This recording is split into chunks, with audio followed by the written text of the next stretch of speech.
अस्सलामुअलैकुम। आज न्यूज और आवाज की टीम की जानिब से तमाम नाजरीन को ईद की दिली मुबारकबाद। आज प्रोग्राम आवाज का ये खुसूसी प्रोग्राम आपकी खिदमत में पेश किया जा रहा है जो कि ईद उल फितर की मुनासबत से है। और आज ईद के इस मौके पर हम मौजूद हैं बदीन में, यानी पाकिस्तान रेंजर्स सिंध का बदीन में मौजूद ये विंग, जहां पर पाकिस्तान रेंजर्स के जवान किस तरह ईद उल फितर मना रहे हैं। आज हम इनके साथ ईद उल फितर का ये रोज मनाएंगे और बॉर्डर एरिया पर किस तरह ये जवान ईद के दिन भी अपनी ड्यूटीज अंजाम देते हैं ताकि मुल्क और कौम का बच्चा बच्चा महफूज रह सके। तो आइए ईद उल फितर के मुनासबत से ये जानते हैं कि पाकिस्तान रेंजर्स सिंध के जवान कैसे ईद मनाते हैं। बदीन के इस विंग में पाकिस्तान रेंजर्स सिंध के wing commander lieutenant colonel Ejaz Ali साहब यहाँ पर कमांड कर रहे हैं और आज हम उनके पास आए हैं ताकि ये जान सकें कि ईद के मौके पे जवान कैसे अपनी ईद की खुशियां दोबाला करते हैं। सर ईद मुबारक। सर ईद खैर मुबारक, खैर मुबारक, आपको ईद मुबारक हो। खैर मुबारक सर, बहुत शुक्रिया sir, thank you so much, आपने अपना आज वक्त दिया हमें। और प्लस ये कि प्रोग्राम आवाज़ के ज़रिए हम ये दिखाना चाहते हैं तमाम नाजरीन को कि ईद का मौका है और ईद उल फितर हमारे रेंजर्स के जवान, फ़ौज के जवान किस तरह सेलिब्रेट करते हैं। आप लोगों का शुक्रिया, इतने दूर से आए आप लोग और रेंजर्स की आवाज़ बनने की आपने जो है ना हिम्मत की, ठीक है ना, और हम आपके शुक्रगुजार हैं।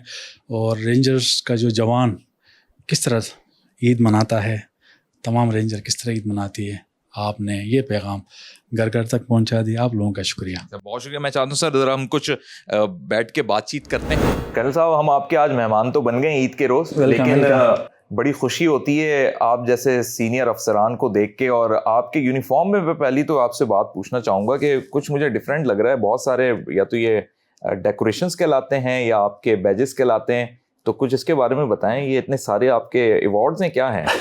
नहीं, असल में हमारे यूनिफॉर्म पे जनाब मुख्तलिफ एडवेंचर कोर्सेज करते हैं, ठीक है ना।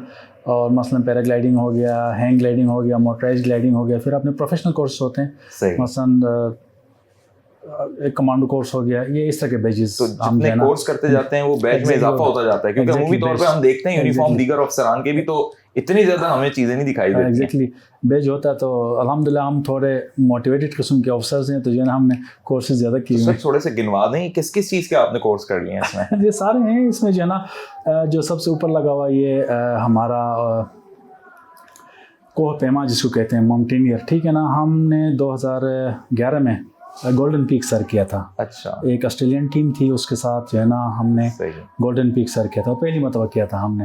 और उसकी बुलंदी है तकरीबन कोई 7123 मीटर है, ठीक है ना। और इट टुक ऑलमोस्ट 1 मंथ उसको स्केल करने में, तो वो था। बाकी मैं इंस्ट्रक्टर था हमारा जो पीटी स्कूल होता है उसमें, तो बाकी कोर्सेज वहाँ पे पैराग्लाइडिंग की, हैंग ग्लाइडिंग और मोटराइज ग्लाइडिंग जो है ना। सर माशाल्लाह ईद का मौका है और बड़ी सारी ईदें आपने भी अपनी ज़िंदगी में देखी हैं, तो पिछले साल की ज़रा ईद का बताएं कि वो कहाँ पे, यहीं थी विंग में या कहीं और थी, क्योंकि आप लोगों की पोस्टिंग हो रही होती है मुख्तलिफ जगहों पे।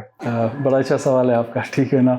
और बाज़ औक़ात लोग समझ रहे होते हैं कि जो है ना पता नहीं हम ईद किसी जो है ना ऐसी कमरे में या कहीं भी घर पे जो है ना गुजारे होते हैं। पिछले ईद मेरी जो है ना गरीबो डेजर्ट में थी। अभी मैं आपको आपको बताऊँगा कि जो है ना गरीबो डेजर्ट, तो आप भी परेशान होंगे डेजर्ट कहाँ पे, ठीक है ना। हमारे वेस्टर्न बॉर्डर पे जो है ना नौकुंडी का इलाका जो है, ताफ्तान नौकुंडी, वहाँ अफगानिस्तान से मिला, अफगानिस्तान से जो मिलता है हमारा बॉर्डर है, वो डेजर्ट है, उसको गरीबो डेजर्ट कहते हैं। बहुत बड़ा डेजर्ट है जी, और लोगों के इल्म में भी नहीं होगा। तो वहाँ पे जो है ना हम बॉर्डर पे, उधर भी बॉर्डर के ऊपर जो है ना, और बॉर्डर इतना सारा, इतना मुश्किल बॉर्डर था, तकरीबन 126 किलोमीटर दूर जाके हम सिर्फ पीने का पानी लाते थे। पीने का पानी लाने के लिए 126 किलोमीटर दूर जाते थे। 126 किलोमीटर एग्जैक्टली जाते थे, बॉर्डर से जाते थे हम, जो है ना जो हमारा जाता है कोयटा से ताफ्तान जो रोड जाता है, उसके 1.5-2 घंटे तो सिर्फ आपको पानी लेने के लिए जाना पड़ रहा है, और उतना ही आने के लिए 4 घंटे। ईद पे कुछ बड़े खाने का ही सेटअप होता है जवानों के लिए, तो आज भी कुछ है सर? एग्जैक्टली बिल्कुल है हमारा। हम आपको इंशाल्लाह बड़ा खाना खिलाएंगे आपको, ठीक है ना। बड़ा खाना वो होता है जहाँ पे जो है ना हम सारे मिल के, ठीक है ना, एक विंग में एक जो है ना विंग कमांडर से लेके एक सिपाही तक सारे मिल के जो है ना वो खाना खाते हैं। हम चलते हैं सर, आते हैं अगर आपकी इजाज़त है तो, क्योंकि आज ईद का मौका है, रमज़ानों के बाद आज हम भी चाहते हैं आपके साथ जो है ना लंच एंजॉय करें सर। आए सर।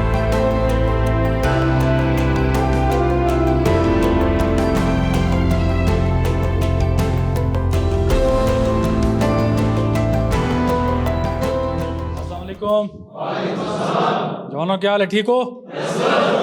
ईद मुबारक। सर माशाल्लाह से जिस तरह हम सोचते हैं कि फ़ौज तो भाई रोबोट की तरह होती है, और आज ज़रा देख के ही अंदाज़ा हो रहा है कि फ़ौज भी इंसान है और बड़ा मजाक भी होता है और सारी चीज़ें होती हैं। हाँ बिल्कुल इसी तरीके सबसे ज़्यादा जो है ना, क्योंकि हमारे पास हर रंग और नस्ल, ठीक है, हर इलाके के लोग जो है ना एक ही यूनिट में या उसको आप विंग कहते हैं उसमें मौजूद होते हैं। तो बहुत इनमें उनस मोहब्बत प्यार, एक दूसरे के क्वालिटीज़ को जानना, एक दूसरे को पहचानना बहुत ज़्यादा जो है ना हमारा ड्यूटी के अलावा जो है ना हमारा शोल चलता रहता है। आज सर ईद के मौके पे कुछ ख़ास इनके लिए एहतमाम है खाने का? हाँ बिल्कुल इसी तरीके हमारा एक कॉन्सेप्ट है। बेसिकली जो है ना हम जो ईद होती है हम अपने जवानों के साथ, वैसे भी इंटरेक्शन बहुत ज़्यादा होती है मंथली दरबार की सूरत में, रोल कॉल्स की सूरत में, वो तो होता ही होता है, लेकिन स्टिल जो है ना मैंडेटरी जो है ना हम बड़ा खाना रखते हैं, जवानों के साथ बैठते हैं, ईद मुबारक कहते हैं, खाना शाना खाते हैं, ठीक है ना। तो ये सिलसिला चलता रहता है हमारा। सर हम भी ज़रा देखते हैं नाजरीन के खाने में, मुझे कुछ लग रहा है कि ईद का मौका है, मीठी ईद है, तो कुछ मीठे का भी एहतमाम है। और कमांड साहब ने जिस तरीके से बताई हैं चीज़ें, मुंह में पानी आ गया है और बड़ी खुशबू महक रही है। और जवान भी जो है यहाँ पे रमज़ानुल मुबारक के रोज़े रखने के बाद ये जो वक्त आता है, क्योंकि इतने दिन के बाद लंच हो रहा होता है, तो इसकी भी एक बड़ी एक्साइटमेंट हो जाती है। बिल्कुल इसी तरीके बहुत एक्साइटमेंट होती है और लोग बड़े खुश होते हैं। स्पेशल इसका जो है ना हम मेन्यू बनाते हैं, प्रोग्राम बनाते हैं और जो है ना हम इंजॉय करते हैं इसे। किनाज ईद के इस पुरमुसर्रत मौके पर जहां बहुत ही खूबसूरत अंदाज में खाने का एहतमाम किया गया है, तो मैं चाहूँगा कि हमारे इन जवानों से, इन भाइयों से कुछ हम बातें भी करें। अस्सलाम वालेकुम। वालेकुम। ईद मुबारक जनाब। ईद मुबारक आपको भी और मेरे हम वतनों को भी बहुत ज़्यादा ईद मुबारक। अच्छा जी, क्या नाम है आपका? सैयद शहजाद। शहजाद भाई ये बताइए कि एक ईद जो आपने घर पे मनाई होगी, फिर अब आप ड्यूटी पर हैं तो घर वालों की याद आती होगी, और अगर आप शादीशुदा हैं तो यकीनी तौर पे बच्चों की भी याद आती होगी। तो किस तरीके से आप अपने उन जज्बात को कंट्रोल करते हैं? क्या आपके एहसासात होते हैं? कैसे एक इंसान अपने आप को कायल करता है कि अपनी फैमिली को छोड़ के वो अपनी ड्यूटी दे, और ड्यूटी भी घर से दूर? हमारे लिए ये जो फोर्स है ये एक सिर्फ फोर्स नहीं है, एक घर है, और यहाँ पर हम लोग अपने फ़राइज़ की अंजामदही के लिए मौजूद होते हैं, और ये हमारा अव्वलीन फ़रीज़ा है जिसके लिए हम यहाँ पर 24 घंटे जो है ना वो हम अपनी ड्यूटी को, फ़राइज़ को अंजाम देते हैं। और इसमें हमारे लिए सबसे फ़ख्र की बात ये होती है कि अगर हम यहाँ पर जाग रहे होते हैं तो हमारे पीछे, हमारे बैकअप पे जो हमारे अज़ीज़ हमवतन हैं वो आराम से सुकून के साथ अपनी खुशियाँ बाँट रहे होते हैं, और फिर जब हमारा नेक्स्ट टाइम टर्न बनता है तो फिर हम लोग जो है ना उन्हीं खुशियों में अपने उन्हीं प्यारे हमवतनों के साथ जो है वो ज़िंदगी उसी तरह से जो है ना गुजारते हैं जिस तरह से वो हमारे अजीज़ हमवतन गुजारते हैं। और मुझे दिखाई दे रहे हैं यहाँ पे एक बहुत ही यंग मुझे सोल्जर दिखाई दे रहे हैं जी। अस्सलाम वालेकुम, ईद मुबारक। वालेकुम सलाम। कैसे मिजाज हैं? अल्हम्दुलिल्लाह ज़बरदस्त। मेरी तरफ से तमाम पाकिस्तानियों को दिल की अतः गहराइयों से ईद मुबारक। खैर मुबारक जी। उस्मान माशाल्लाह बड़ा प्यारा नाम है। तो उस्मान कितना टाइम हो गया? मुझे पाकिस्तान रेंजर्स ने ज्वाइन की हुए 1.5 साल हो गया। 1.5 साल हो गया। उस्मान अभी आप यंग ही लग रहे हैं। जब भी मैंने कहा आपसे बात करूं, 1.5 साल तो खैर हो गया, लेकिन 1.5 साल पहले जब ईदें आपने मनाई होंगी तो ईदी भी मिलती होगी, बड़ा एंजॉय करते होंगे दोस्तों के साथ। फौज में आने के बाद कैसी लाइफ है? कोई ईदी वीदी का कॉन्सेप्ट है भी या बस वो गुजर गया?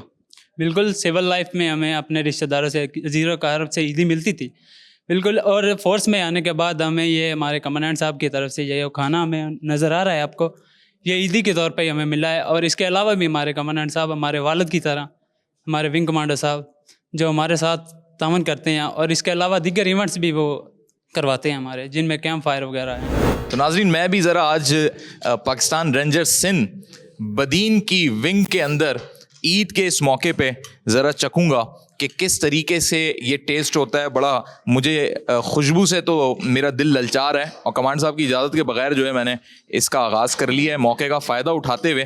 तो ईद के इस मौके पे ये पुलाव कैसा है ये मैं आपको टेस्ट करके बता सकता हूँ। माशाल्लाह जी, बिल्कुल वो मज़ा जो हमें अपने मनपसंद पकवान या बड़े बड़े रेस्टोरेंट्स में मिलता है।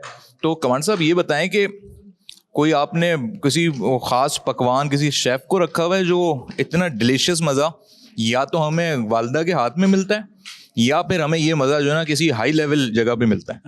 थैंक यू वेरी मच जी। आपका प्यार है। बेसिकली हमारे सोल्जर्स ही होते हैं और कुक होते हैं, ठीक है, बाय प्रोफेशन। वो जो है ना बड़े अच्छे खाने और किस्म किस्म के जो है ना पकवान बना रहे होते हैं। ये यही सोल्जर जो ये ड्यूटियां दे रहे हैं वो इतना अच्छा भी पका लेते हैं? एग्जैक्टली बिल्कुल इसी तरीके वो ड्यूटी भी देता है, खाना भी बनाता है, चपाती भी बनाता है, उसके बाद चाय भी बनाता है, सब कुछ यही सोल्जर बना रहा होता है।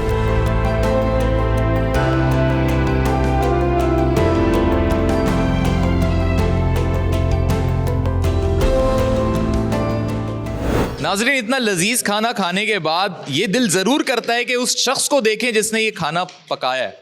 तो मालूम पड़ा कि जब भी बड़ा खाना होता है और जब भी ईद का मौका होता है तो कमांडर साहब ने बताया कि बिलखुसूस ईद के मौके पर खाना पकाने वाले को, इनके स्टाफ को, इनकी जो पूरा ये मैनेज करते हैं मैस को, उन्हें ईदी दी जाती है। ऐसे ही कुछ होता है सर? हाँ बिल्कुल इसी तरीके जो है ना as a token of gift कह दो या जो है ना इनाम कह दो, जो है ना हम अपने ऑफिसर्स और तमाम जवानों की तरफ से जो है ना अपने उस बंदे को जिसने खाना बनाया है या उस टीम को हम जो है ना ज़रूर याद करते हैं।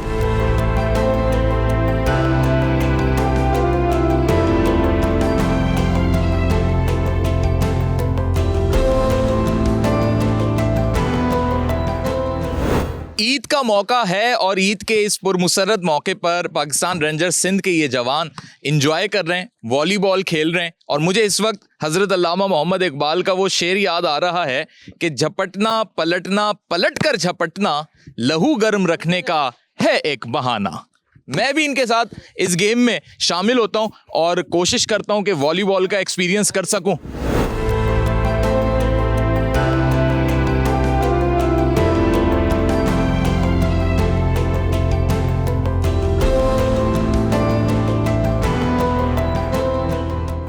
रेंजर्स के ये जवान चाहे मौका ईद का हो या कोई भी आम दिन हो, लेकिन ये अपनी प्रैक्टिस और बिलखुसूस वेपन हैंडलिंग को कभी भी छोड़ते नहीं हैं, बल्कि इस एक्सरसाइज को मुसलसल करते रहते हैं ताकि किसी भी लम्हे अगर दुश्मन कभी भी चाहे सामने से या पीछे से वार करे तो हमारे ये जवान हमेशा चौकस अंदाज में उसका भरपूर तरीके से मुंह तोड़ जवाब दे सकें।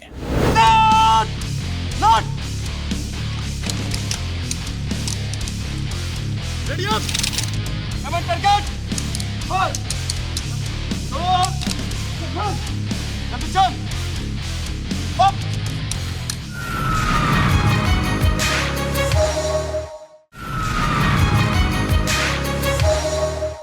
नाजरीन, पाकिस्तान रेंजर्स सिंध के जवान बॉर्डर एरिया पर अपनी ड्यूटीज अंजाम देते हुए ईद का रोज कैसे सेलिब्रेट कर रहे हैं, तो इस वक्त हम wing commander lieutenant colonel Ejaz Ali के साथ बॉर्डर एरिया की तरफ ही जा रहे हैं। तो सर, हम बॉर्डर पे आपकी मौजूदगी में, आपकी सरबराही में जा रहे हैं ताकि नाजरीन को दिखा सकें कि हमारे जवान आज कैसे ईद मना रहे हैं। जी अल्हम्दुलिल्लाह, आज आपने देख लिया सुबह जो है ना हमारी ईद की नमाज़ हुई है, उसके बाद बड़ा खाना था हमारा। अभी जो है ना हम जवानों से मिलेंगे, बॉर्डर जो है ना पे जाएंगे और वहाँ पे जितने भी हमारे जवान हैं जो कि ईद बॉर्डर के ऊपर इस धरती की दिफा में मसरूफ़ हैं और अपनी ड्यूटियाँ सर अंजाम दे रहे हैं, उनको देखेंगे भी और उनसे हम जो है ईद मिलेंगे भी।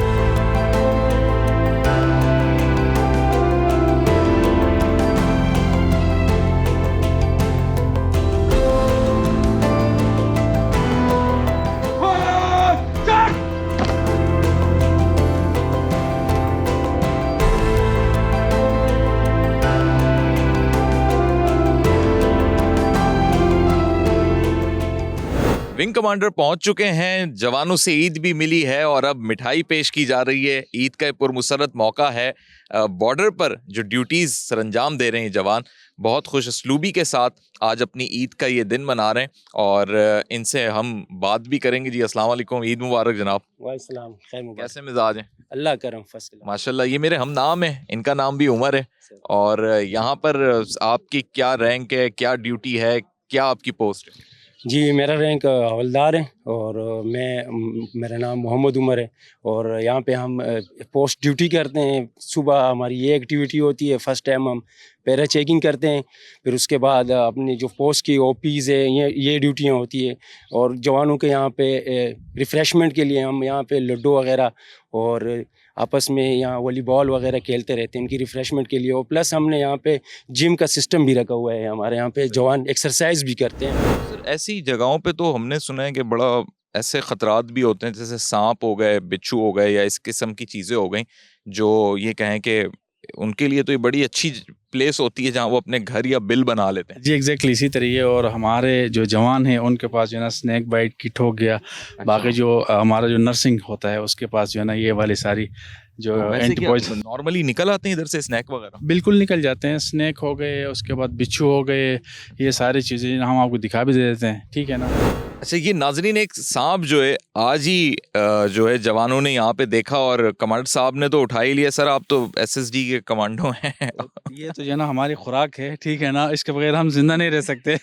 आपने बिल्कुल ऐसे उठा लिया जैसे हम लोग रेस्टोरेंट में कोई खाने की चीज़ उठा लेते हैं और कोई खौफ खतर नहीं है, कोई डर नहीं है, नहीं बस जबकि वो स्नैक है और वो बाइट भी कर बिल्कुल सकता इसी तरह है। ये जो है ना आप इसको इस तरह रख लें तो ये बाइट नहीं करता। इसको जो है ना फिर हम ये करते हैं। अच्छा, एक तो सुबह हमारे जवानों ने ये पकड़ा यहाँ से, ठीक है ना, और ये हमेशा यहाँ पे जो है ना सांप और बिच्छू और ये चीज़ें बिल्कुल नॉर्मल रूटीन है। प्लस जो है वैसे जनरल जस्ट फॉर इन्फॉर्मेशन आपको बता देता हूँ, आप सर्वाइवल में ना इसका यहाँ पे तकरीबन 2 से 3 इंच यहाँ से, 2 से 3 इंच यहाँ से आप इसको काट देते हैं। काटने के बाद इसके जो ऊपर जो इसकी स्किन है उसको उतार देते हैं, सही है। ठीक है ना, और उसके बाद फिर दरमियान से चीर लेते हैं उसको। फिर उसका अंदर जो उसका जो गोश्त है, गोश्त नहीं, जो उसका अंदर जो उसकी आंतड़ियाँ और वो चीज़ें होती हैं उसको आप निकाल लेते हैं। निकालने के बाद फिर जो है ना उसको पीसेस करके उसका फिर आप बारबेक्यू बनाते हैं। ये तो आपने पूरी रेसिपी बता दी।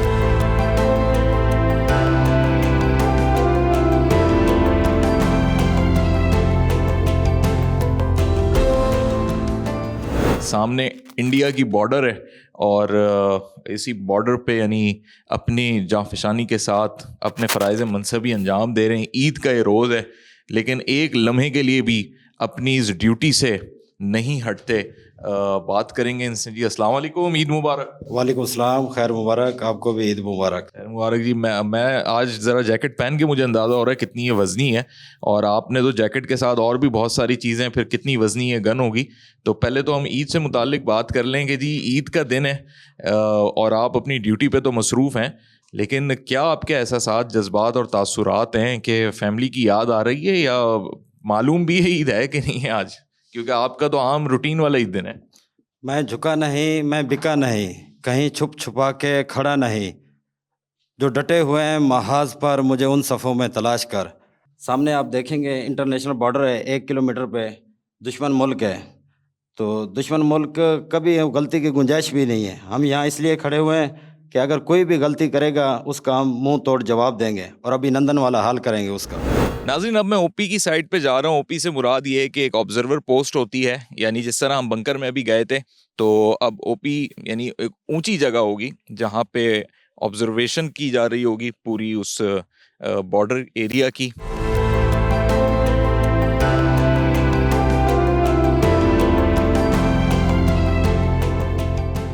नाज़रीन, मैं आ गया हूँ ओपी पे यानी ऑब्जर्वेशन पोस्ट में, और यहाँ पर हमारे 2 भाई मौजूद हैं। पहले तो मैं इन्हें ईद की दिली मुबारकबाद दूँ। जी अस्सलाम वालेकुम, ईद मुबारक।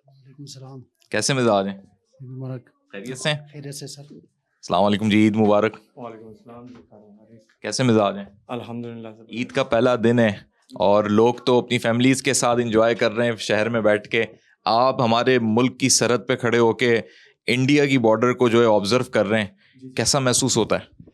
ये मेरे लिए सबसे पहले तो फ़ख्र की बात है कि मैं अपने मुल्क के लिए अपना जो टाइम है वो स्पेंड कर रहा हूँ, इसके डिफेंस के लिए और लोगों के डिफेंस के लिए। लोग तो अपनी फैमिलीज़ के साथ अपना खुशी का दिन गुजार रहे हैं, मगर हम अपने इधर भाइयों के साथ, यूनिफॉर्म वालों के साथ अपना इंतहाई खुश मिजाजी के साथ अपना दिन गुजारा। नाज़रीन, हमने सब ने, आपने भी वाघा बॉर्डर पे तो देखा ही है कि जिस तरीके से तकरीबात होती हैं तो दोनों ममालिक की फोर्सेस आपस में इंटरेक्ट भी होती हैं। मैं बेसिकली कमांडर साहब से जानना चाह रहा था कि जिस तरह पीछे हम अगर एक मिसाल के तौर पे मैं बताऊं कि इंडिया हमारे उधर बहुत दूर हमें दिखाई दे रहा है, तो किस तरीके से सर कम्युनिकेशन होता है? वहाँ तो बॉर्डर पे तो बड़ी तकरीबात टाइप होती हैं, आपस में कर लेते हैं, यहाँ पर कैसे मैसेज पास होते हैं? जी बिल्कुल अहम सवाल है। जो हमारा इंटरनेशनल बॉर्डर है उसके ऊपर जो है ना हमारा प्रॉपर जो है ना एक कॉन्टेक्ट का मैकेनिज़्म है, ठीक है ना।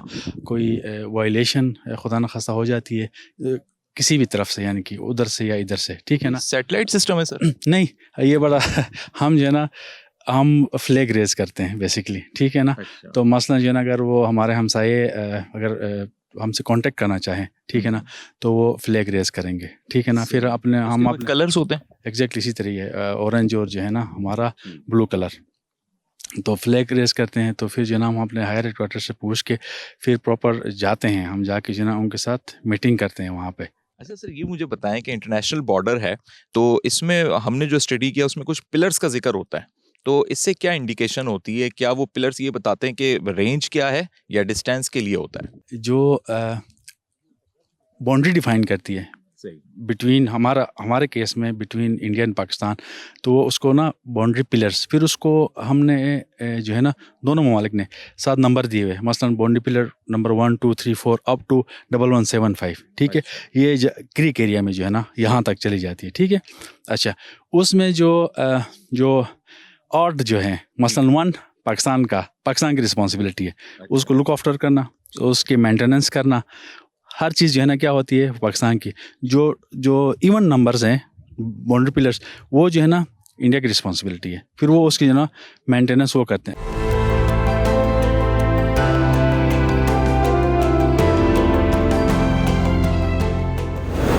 नाजरीन, बड़े दुश्वार गुजार रास्तों से होते हुए और तवील मुसाफत के बाद अब हम एक ऐसी जगह पर आ गए हैं जहां पर हमें अपने मैं अगर कहूँ तो लेफ़्ट साइड पे समंदर दिखाई दे रहा है, माहीगीर दिखाई दे रहे हैं, बोट्स दिखाई दे रही हैं। वहीं पर हमें पाकिस्तान रेंजर्स के जवान, वैसे तो यूनिफॉर्म वही है लेकिन कैप्स डिफरेंट दिखाई दे रही हैं और कर्नल साहब हमारे साथ ही मौजूद हैं। कमांडर साहब, ये बताएं कि आपने भी अभी यहाँ पे आके कैप चेंज कर ली है और यहाँ पर मैरीन विंग के बारे में हमें बताया तो क्या, लेकिन हम ये जानना चाहते हैं कि एक्चुअली ये मैरीन विंग बना कब? पाकिस्तान रेंजर्स में कभी इसका जिक्र हमने पहले सुना नहीं, और यहाँ इसका पर्पस क्या है? पाकिस्तान रेंजर्स मैरीन विंग की जो है ना ये एरिया ऑफ रिस्पॉन्सिबिलिटी यहाँ पे आ गई है, ठीक है। ये जनरल जो है ना हमारा क्रीक एरिया है उसको देखती है, और प्रीवियसली जो है ना इट वाज डॉल्फिन कंपनी। अभी जो रिसेंटली जो हमारे डीजी ने जो है ना ये विंग रेज की है, रेंजर मैरीन विंग। इसका काम जो हमारा जो क्रीक एरिया है उसकी सर्वेलेंस, ठीक है ना, और उसकी दिफा का काम जो है ना वो उसके ज़िम्मे है। आसिम अली नकवी जो है ना ये ओसी रेंजर्स मैरीन विंग है, ठीक है ना, ये इस विंग को जो है ना लुक आफ्टर करते हैं, ठीक है ना। तो मुझे साहब बताएं ज़रा अपनी इस विंग के बारे में। सर ने तो बड़ी चीज़ें हमें इन डिटेल बताई हैं, लेकिन स्पेसिफिकली इसमें हमें बोट्स भी कुछ दिखाई दे रही हैं, तो किस तरीके से आप जो हैं वो क्रीक के बॉर्डर को कवर करते हैं? बेसिकली ये जितना भी जो हमारा वाटर एरिया जो बॉर्डर लगता है हमारा इंडिया के साथ, इंटरनेशनल बॉर्डर, उसमें वो ऑलरेडी मार्क्ड इंटरनेशनल बॉर्डर है। तो उसमें जो सर क्रीक के एरिया है वहाँ पे मॉनिटरिंग, पेट्रोलिंग, सर्विलेंस के लिए हमारे पास बोट्स हैं, क्योंकि वहाँ पे और कोई गैजेटरीज ऐसी नहीं है कि जिनके ज़रिए आप मड में, स्लश में जा सकें। तो ये हमारे पास कुछ स्पेशल इक्विपमेंट है, एयर बोट्स हैं, वुडन होड़ाज हैं कि जिनके ज़रिए हम क्रीक में भी पेट्रोलिंग वगैरह कर सकते हैं।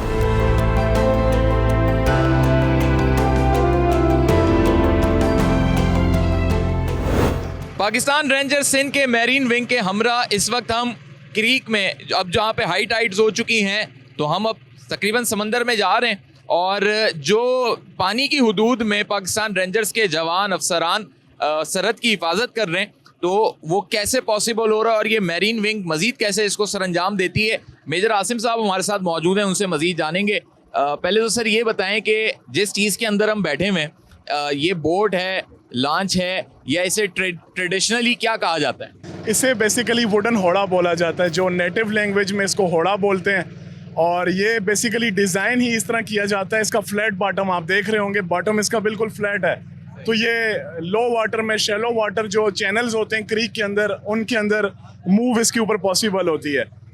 अच्छा मेजर साहब, हमें शायद खड़ा होना पड़ेगा ताकि हम नाजरीन को भी बता सकें कि ये वाटर बोट जो हैं ये क्या कहलाती है, इनकी पेट्रोलिंग है, क्या है ये बेसिकली आप जिस एरिया में अभी मूव कर रहे हैं, ये बेसिकली क्रीक एरिया है। ये भी यहाँ पे डिफरेंट वाटर चैनल्स हैं। जब लो वाटर होता है तो यहाँ पे डिफरेंट चैनल्स बन जाते हैं, और ये अभी हाई वाटर है तो आपको लग रहा है कि हम सी में एंटर हो गए। ये जब लो वाटर होगा तो आपकी ये बोट कहीं भी स्टक हो जाएगी।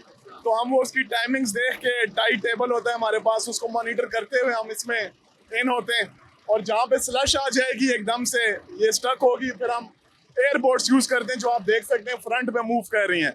फिर हम एयर बोट्स पे पेट्रोलिंग कंटिन्यू करते हैं।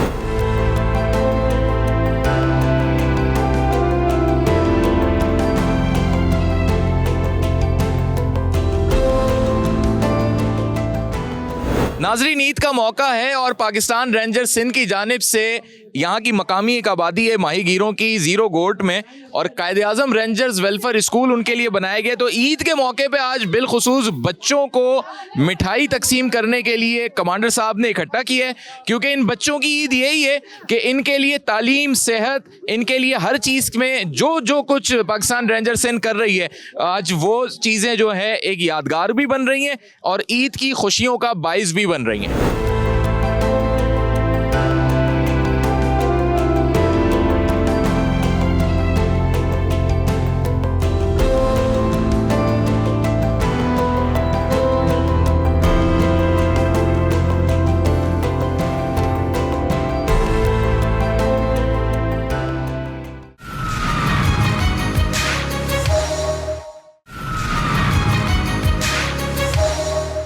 दिन भर ईद का ये दिन गुजार के पाकिस्तान रेंजर सिंध के इन जवानों ने जहां जाफिशानी से ईद के रोज भी अपनी ड्यूटी सरअंजाम दी है, मैरीन विंग में भी अपनी ड्यूटी सरअंजाम दी है, लेकिन अब ईद का लुत्फ भी दोबाला करना है तो विंग कमांडर साहब की जानिब से आज खास एहतमाम है। कमांडर साहब ये बताएं कि ये अफवाज पाकिस्तान के तमाम जवान जहाँ जहाँ जिसकी जो पोस्टिंग है, तो ईद का पहला दिन इसी तरह सेलिब्रेट होता है? जी बिल्कुल, इसी तरीके जितने भी हमारे विंग्स हैं, जो हमारी रेंजर की जो विंग्स हैं तमाम में, उसके अलावा पाकिस्तान आर्मी की जितनी भी यूनिटें होती हैं उनमें हम प्रॉपर सुबह नमाज से जो है ना हमारे दिन का आगाज़ होता है, और इवनिंग में जो है वो इवनिंग एंटरटेनमेंट पर्पस, हाँ एंटरटेनमेंट पर्पस होता है। बॉन फायर करते हैं जिसमें हमारे जो ये सोल्जर्स आप देख रहे हैं पीछे जो है ना, ये बेसिकली हमारे सोल्जर्स हैं। ये भी सोल्जर्स हैं। कोई गाना गाता है, कोई ढोल बजाता है, कोई जो है ना लुडी डालता है, तो ये जो है ना ये सिलसिला चलता रहता है। हमारी एक छोटी सी जो है ना अपनी दुनिया होती है छोटी, उसमें हम बड़े खुश होते हैं। छोटी सी दुनिया, लेकिन उसमें हम बड़े खुश रहते हैं। उसमें प्रोफेशनल कॉर्पोरेट सेक्टर्स के अंदर हम ये देखते हैं कि जो भी लीड कर रहा होता है, उनका जो बॉस होता है या हेड होता है, वो बड़ा फासला रखता है अपने एम्प्लॉयज़ के दरमियान। अफवाज पाकिस्तान में हम तो यही ऑब्जर्व करते आ रहे हैं अभी तक, जो सुबह से हम आपके साथ हैं, कि जवानों के दरमियान, आपके दरमियान आप लीड कर रहे हैं, इनको कोई ऐसा फासला नहीं है। बड़े आपने शफकत के साथ जो है ना अपने जवानों को, अपने लड़कों को ऐसे रखा हुआ है कि आई डोंट थिंक कि उनको ये एहसास हो रहा है कि वो अपनी फैमिली के साथ नहीं है। टीचिंग है बेसिकली जो है ना, जो हम एक मोटिवेशन लेते हैं इस्लाम से, फिर हम पाकिस्तान, फिर जो है ना एज अ मुस्लिम, फिर हमारे जो इंस्टीट्यूशन है, ठीक है ना, पाकिस्तान आर्मी रेंजर्स, उसकी बेसिक टीचिंग ये है, ठीक है, कि you have to lead from the front, ठीक है ना। जब तक आप इंटरेक्ट नहीं करेंगे अपने सोल्जर के साथ, फिर उसके मसाइल का आपको किस तरह पता चलेगा। नाज़रीन, ये बड़े खूबसूरत अंदाज में जो माहौल अब बनता जा रहा है, और लकड़ियां जो हैं वो बिल्कुल तैयार हो चुकी हैं जलाने के लिए। सबसे पहले तो ये लोग भी जो कि बहुत बेहतरीन अंदाज में है, तो पार्ट ये भी पाकिस्तान रेंजर सिंध के जवान ही हैं, लेकिन ये सिंगिंग भी करते हैं, और प्लस ये कि जो ढोल की थाप आप सुनाई आपको दे रही होगी, ये टीम है एक। और जब एंटरटेनमेंट की बात आती है तो बड़े सोफिस्टिकेटेड स्टाइल के अंदर ये अपनी खुशी और मुसरत का इजहार करते हैं। अस्सलाम वालेकुम। वालेकुम अस्सलाम। क्या नाम है जनाब? सिपाही मोहसिन अली। अच्छा, सिपाही मोहसिन अली भाई, ये बताएं पहले तो आपको ईद मुबारक। खैर मुबारक सर, आपको मुबारक हो, पूरी टीम को हमारी तरफ से। जबरदस्त। अच्छा ये बताएं, कुछ सुनाएंगे जरा, एंटरटेनमेंट हो जाए ना। जी सर, कोई सॉन्ग हमने मिलके, हम मेरे और मेरे भाई ने बनाया, काशिफ अली ने। अच्छा। तो हम दोनों मिल। भाई आप भाई हैं इनके? अल्हम्दुलिल्लाह मैं भाई हूं इनका, मैं भी सिपाही काशिफ हूं। जी, तो मुझे ये बताएं कि क्या सॉन्ग है? जी हम सुनाना चाहते हैं परदेसी ढोला शाला जी में ढोला, बहुत दूरों आया सफरां दा थकिया मैं नहीं जगाया। ये इसी ढोल की थाप और इस बीन के साथ, इसको क्या कहते हैं इस इंस्ट्रूमेंट को? जी सर, क्या कहते हैं इसको आप? इनको शहनाई। शहनाई के साथ, वाह जी वाह, ढोल की थाप और शहनाई, क्या खूबसूरत अंदाज में जब आप इसको पेश करेंगे, तो कुछ मुझे अशार इसके सुना दें और इसी के साथ हम म्यूजिक के साथ जो है ना सुन लेते हैं। परदेसी ढोला शाला जी में ढोला, बहुत दूरों आया सफरां दा थकिया मैं नहीं जगाया। परदेसी ढोला शाला जी में ढोला, बहुत दूरों आया सफरां दा थकिया मैं नहीं जगाया। परदेसी ढोला शाला जी में ढोला, कुर्बान थीवा जड़े घर तो दूर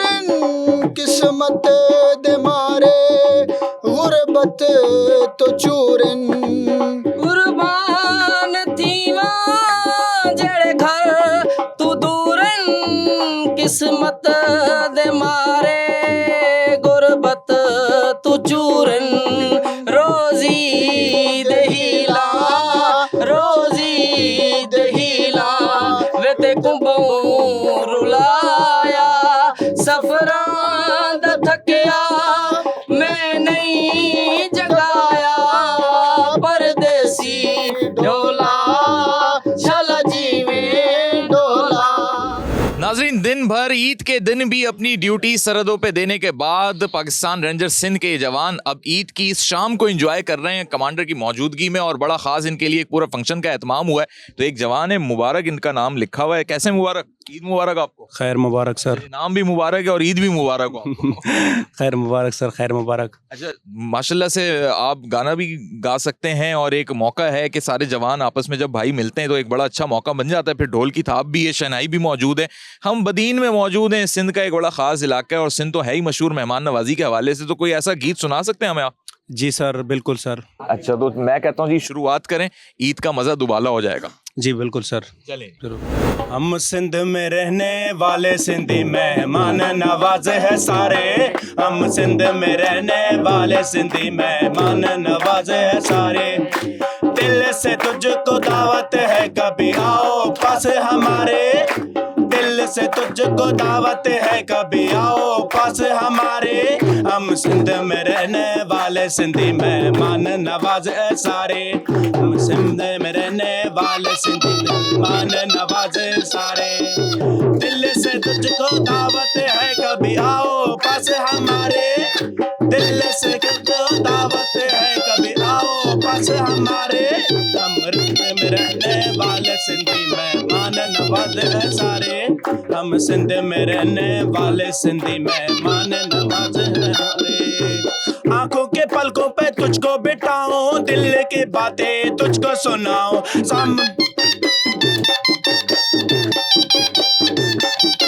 आंखों के पलकों पे तुझको बिठाऊं, दिल की बातें तुझको सुनाऊं। सामने आंखों बैठो जाना, सुन लो दर्द हमारे। सामने आके बैठो जाना, सुन लो दर्द हमारे। हम सिंध में रहने वाले सिंधी मेहमान नवाज है सारे। हम सिंध में रहने वाले सिंधी मेहमान नवाज है सारे। नाजरीन, बहुत ही खूबसूरत अंदाज में जहां सिंध की मेहमान नवाजी की एक मिसाल दी जा रही है इस मौसीकी के जरिए, वहीं जवानों में भी एक हम देख रहे हैं कि जोश पैदा हो गया है और कुछ जवान जो हैं वो अपनी नशिस्तों से खड़े हो गए।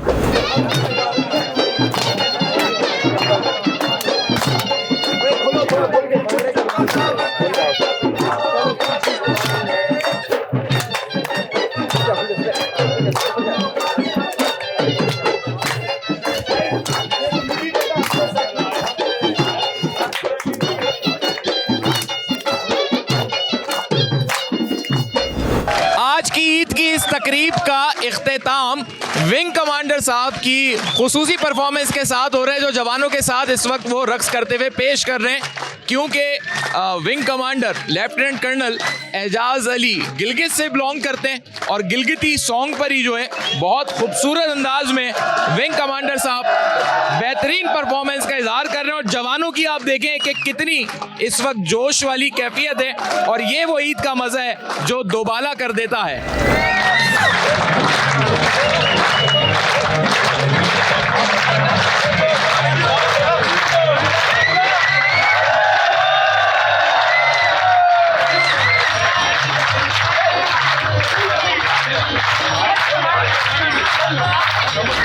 प्रोग्राम आवाज के ईद स्पेशल शो से मोहम्मद उमर खान को दीजिए इजाजत। तमाम नाजरीन को एक मरतबा फिर आज न्यूज़ और आवाज की टीम की जानिब से दिली ईद मुबारक।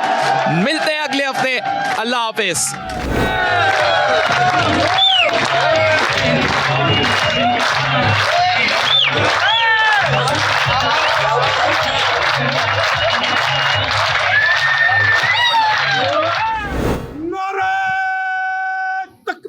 अल्लाहू अकबर, नारे तकबीर, अल्लाहू अकबर, पाकिस्तान जिंदाबाद, पाकिस्तान जिंदाबाद, पाकिस्तान रेंजर जिंदाबाद